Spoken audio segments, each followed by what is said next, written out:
Hello everyone, welcome back to the ninth part of our track loan tutorial. In today's session, we'll be adding the ability for users to follow and unfollow each other. So if you haven't watched the previous 8-part series of this tutorial, I encourage you to do so. And I've also linked them down in the description below so you can check them out first. So with that said, let's jump right in. So in our search page, let's filter out our currently logged in user, right? We don't want it to be part of our users over here, right? So we need to filter out our currently logged in user. So it's going to be user collection dot where, then the field is going to be ID. If the ID is not equal to the currently logged in user ID, right? So that's the condition to filter out the currently logged in user.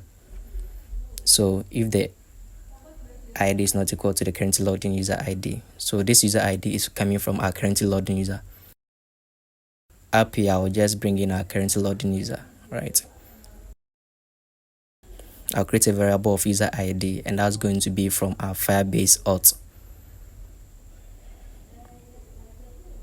dot instance dot current user dot uid.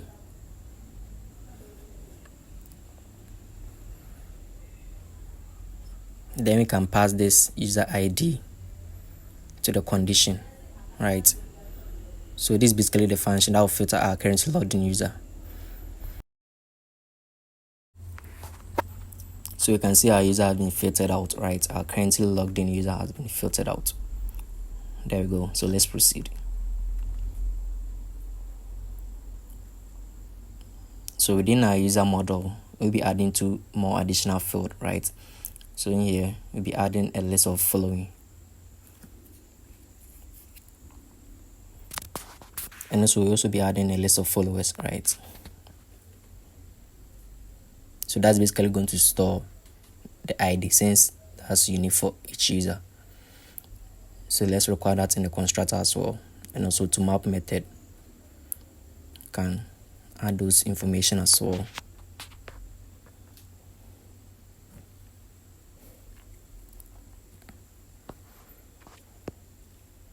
So within the from map, going to be followers, right? And that's going to be a list dot from. So in here, we're going to have map of the followers. That's going to be as list.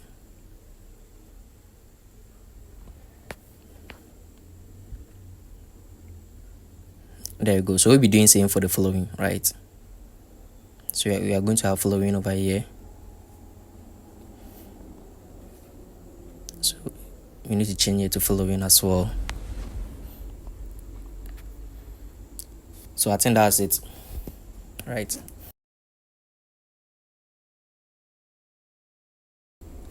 So this, since we require these two additional fields within our sign up, right? When the user sign up, let's provide these two additional information, right? The following.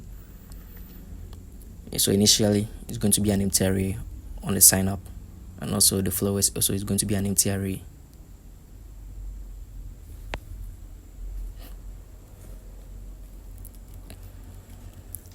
So let's save in the changes over here.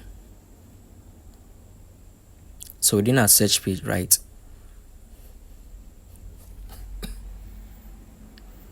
Let's rename this to user info, right? We won't be using the suggested follower model. It's going to base on that user model, right? So let's bring in the ID and also get rid of the boolean is following, right? So we forgot to add this ID field to the user model. So let's do that real quick.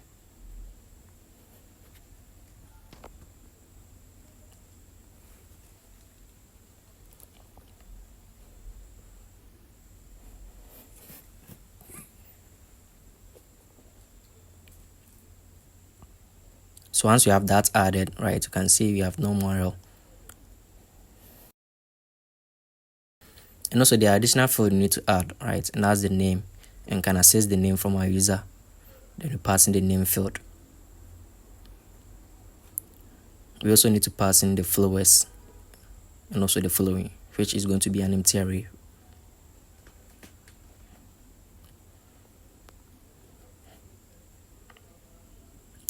So in here we pass in our user info. And also this is going to be the user, right? So let's make the necessary changes within our suggested follower widget, right? So first of all, you need to require that in the constructor as well. Change the follower to the user.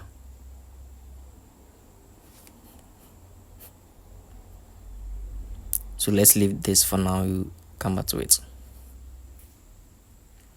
So this user is going to be of type user model, right? I was making some duplication over here. There's no need of this suggested follower model, right? It's going to be based on the user model. So if the user profile is now, can just provide an empty string, right? We'll be doing some implementation over here, so let's maintain this for now. So let's set this to a default profile image, right? In case the profile image is equal to null. So up here, I'll be creating two functions, right? The function that will implement in following a user and also on following a user. So I'm going to name this function as follow user, and that's going to take in the user model. It's going to be asynchronous as well.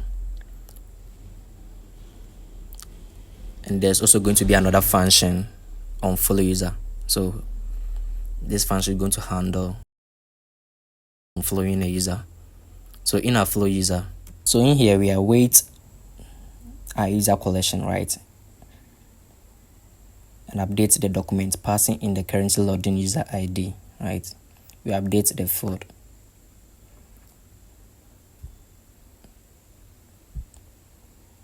So we update the field of following, and that one is going to be set to field value dot array union, that is in an array. Then I'll pass in our user.id. So we then proceed to update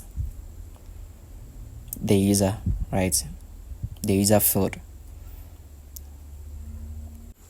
So basically we update the document of our currently logged in user, right? So in the update we add the user ID. So this basically ensures that the user following list include the ID of the user. And the next update is for the document of the user being followed.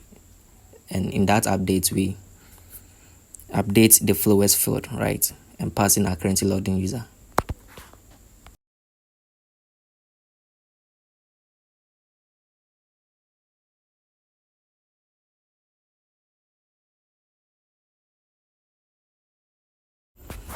So in our unfollow user function, right, we'll be doing something similar, right?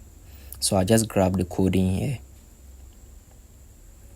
and just paste within our unfollow user function. So in here we need to change the array union to array remove and pass in the ID respectively, right? So this will handle the functionality to unfollow a user by removing the ID field within the array.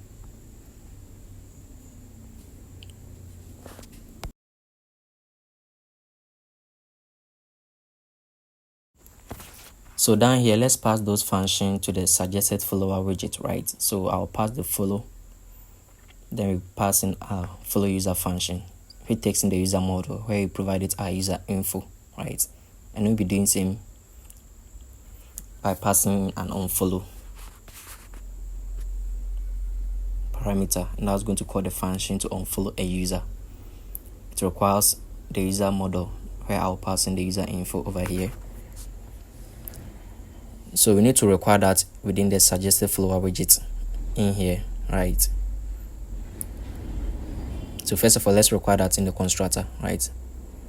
Require this dot follow.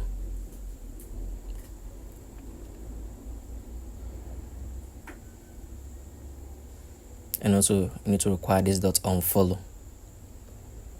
So once you have that, you need to create an instance of them, right? And the return type is going to be void callback of follow, and also void callback or unfollow over here. So that should be it.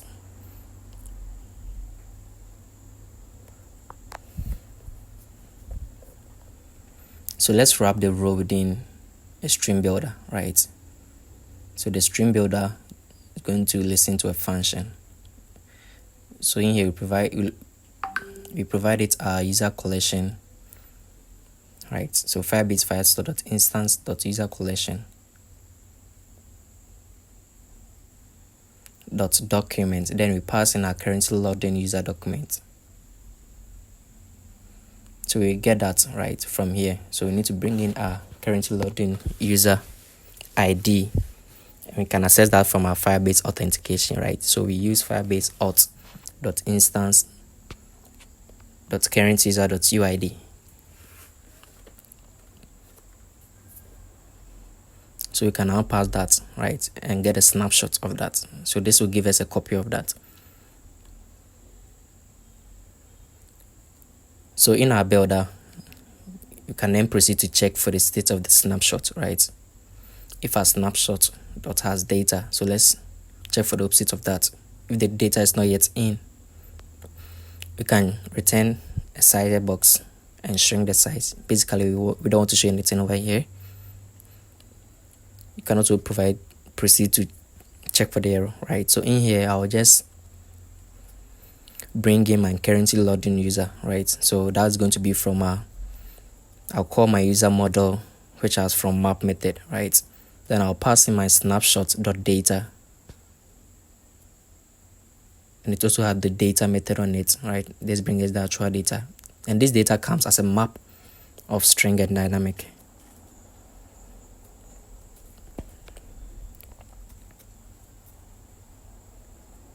There we go. So we can get our currently logged in user, right? So let's wrap the container within a widget, and I'm going to call this widget as Encore, right? We want to make the follow and also the following touchable, right? We want to make it a button. It comes with an on press. That's why we are going to call our function, right? So for now, we'll set it to this. And also let's create a variable over here and check whether we are following the person or we are yet to follow the person, right? And that's going to be based on our currently logged in user, right? We check for the photo following if it contains our widget.user.id, right? If the ID is found, right, that will return as true, meaning we are following the person, else it will return as false, right? So we can just proceed to pass in the is following variable, right? And that's basically going to check whether we are currently following the user or we are yet to follow the user. So that should be it. So in the on tab, we need to do same, right? So we are going to base on it whether we are following the user or we are yet to follow the user. So if it's following, we are going to return our widget.follow. Else we are going to return. So first of all, let's change this stateless widget to a stateful widget, right? To get rid of the errors. There you go. You can return our widget.onFollow. So this should be it.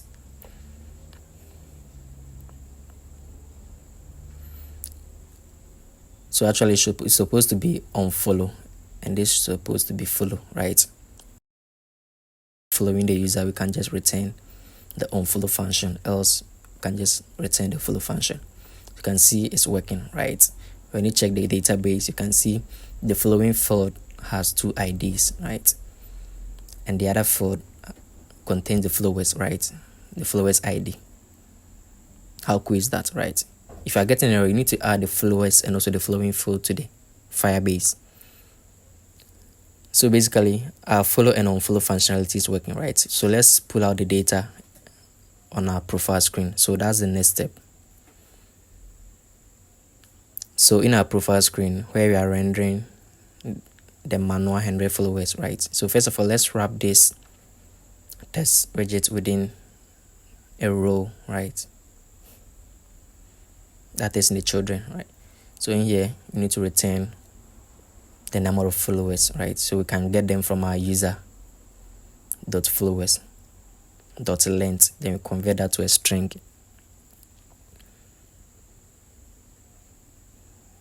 So let's get rid of the cons in here to remove the error, right? Let's check for the now.